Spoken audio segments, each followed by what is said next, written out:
Well, first I wanted to express on behalf of all Minnesotans our deep sorrow and deepest condolences to the families of the victims of the terrible shooting in Houston, to all the students and faculty who are the friends and schoolmates who are suffering both physical wounds and deep emotional wounds that they'll have to suffer through for the rest of their lives.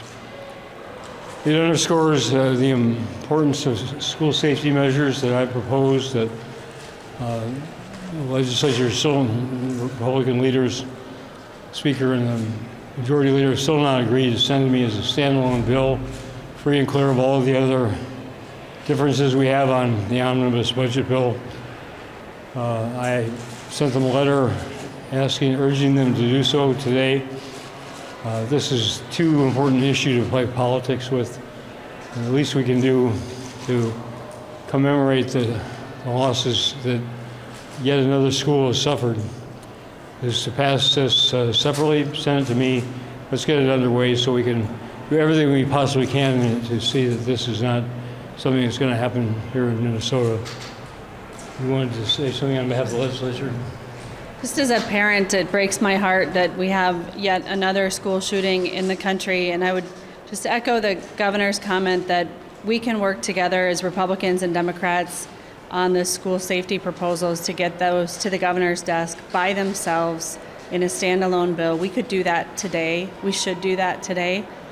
And, thoughts and prayers aren't enough, but we do have those for the families of those who were affected.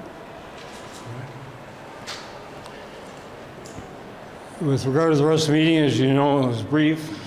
We agreed they would come back at 6 o'clock tonight. It may move to the time up because of other legislative commitments, but it'll be sometime late this afternoon. They're going to reconnoiter and discuss some of the issues that are raised, including the school safety bill, the opioid, and the elder care, which I said have been watered down to a point that they're almost irrelevant.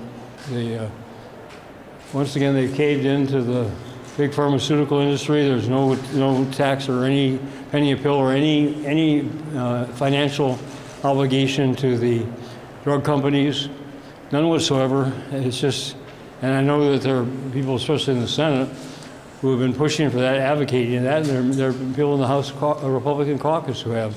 But they've obviously just gone into a stone wall, so they're going to put the money on, the burden on the taxpayers to pay for the cost of that, and they watered down the costs as well. So it's a minuscule effort.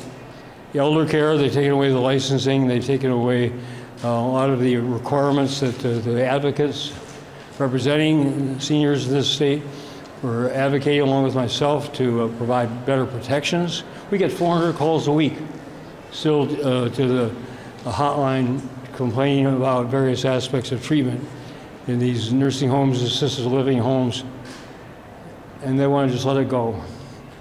It's really, I told them I was appalled, I am appalled, that they're just, and go back again to the $200 million in repatriated foreign profits that they want to let tax-free. Even the president and the Republican Congress decided to tax this repatriated profits. These are profits, and they don't want to tax them. I mean, then they say there's not enough money for emergency school aid. It's just ludicrous, but it's also very serious and very real. So we laid that on the line. We told them there are 116 provisions that we've objected to in letters, 125 letters we've sent to them during the course of the session, outlining in detail the objections we have, that policy measures have no reason to be in a budget bill, and they just ignore, and they couldn't take money from existing agency appropriations for other purposes, and then they just ignored us 116 times. So I don't know where we're going from there. I asked them that question, and they said, well, they wanted to discuss it and come back. We'll see what they come back. I will not be able to be there tonight because we have the annual Humphrey dinner, Humphrey Mondale dinner, but we'll have great people here to carry forward, including our two leaders. So, you want to say anything?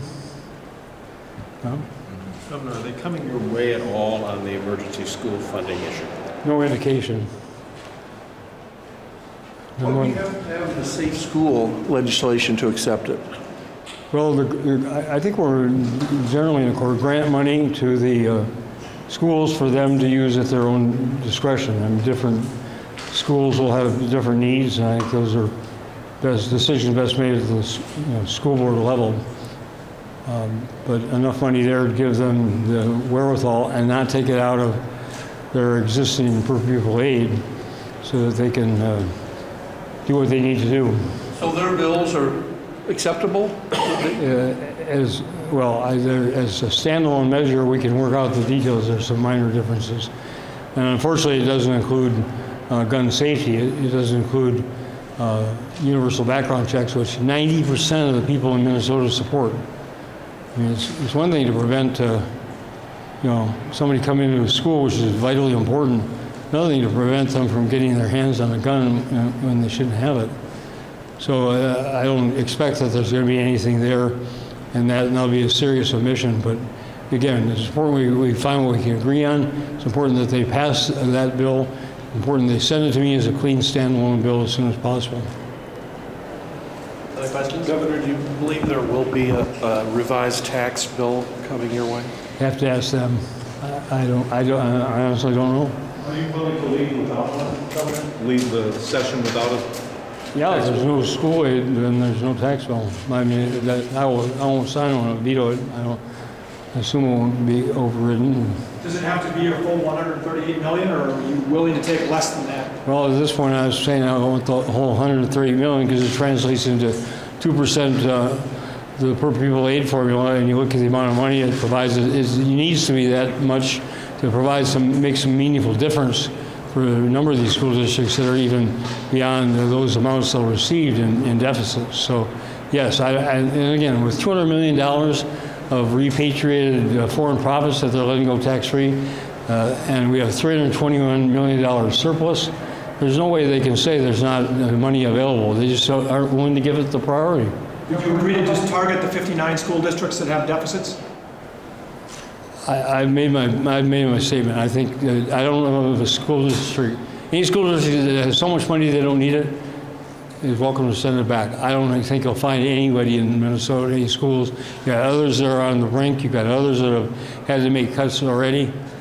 I mean, I stood there yesterday with these kids, second and third graders.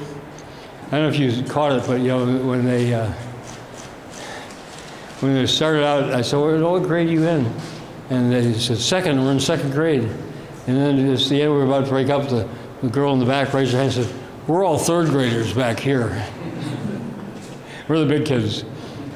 I mean, their chances in life depend upon quality teachers and individual care and attention.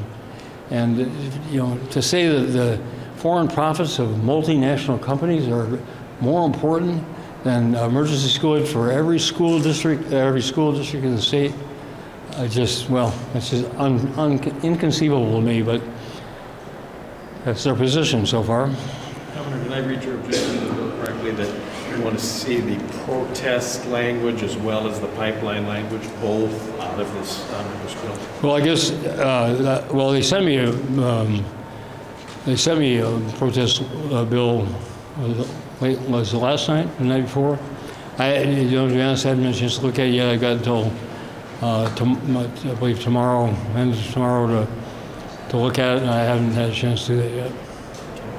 Governor, what has the state done, the BCA or anybody else, to help with school safety in recent weeks? Well, that's a good question. I'd have to talk to Commissioner Dolman, but there's probably things they can do, and their expertise is coming in after something happens and determining the facts of the situation. This is about preventing tragedies from occurring.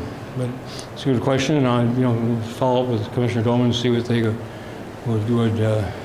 have in mind. Senator Zelka said that any tax bill that they send back to you would look more or less like the bill that you vetoed. If that comes with some additional school funding, would you sign that bill? It depends on some additional. It's a bad bill for its own demerits. You know, it's $200 million tax-free to multinational corporations.